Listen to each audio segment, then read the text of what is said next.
રાજસ્થાનના રામદેવરામાં રાજસ્થાન પોલીસ પ્રશાસનની ગુજરાતી શ્રદ્ધાળુઓ પર તાનાશાહી। ભાદરવા મહિનાની બીજથી 11 સુધી રાજસ્થાનના રણુજામાં રામદેવપીર સમાધિસ્થાન ઉપર મેળાનું આયોજન થતું હોય છે અને સમગ્ર દેશ અને વિદેશથી શ્રદ્ધાળુઓ દર્શનાર્થે આવતા હોય છે।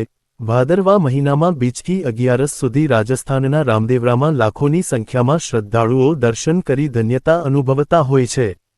કેટલાક શ્રદ્ધાળુઓ પગપાળા પણ રામદેવરા રામદેવપીરના દર્શન કરવા માટે આવતા હોય છે, પરંતુ આ વખતે રાજસ્થાન પોલીસ પ્રશાસનના કારણે દર્શનાર્થીઓને ખૂબ જ પરેશાની થઈ રહી હોય એવું જાણવા મળ્યું છે।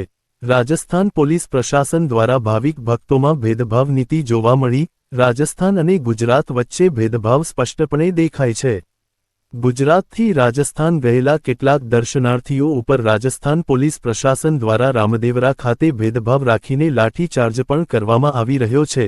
તો એવું પણ જાણવા મળ્યું છે કે મંદિર સંચાલક પ્રશાસન અને પોલીસ પ્રશાસન વચ્ચે અનબંધ થઈ હોય એવા સમાચાર પણ આવી રહ્યા છે।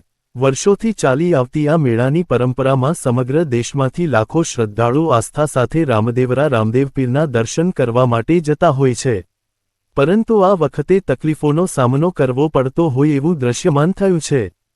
બીજા આવા જ સમાચાર જોવા માટે અમારી ચેનલને સબસ્ક્રાઇબ કરો, બેલ આઇકોન બટન દબાવો, લાઇક કરો અને શેર કરો। બેલ આઇકોન બટન દબાવો, લાઇક કરો અને શેર કરો।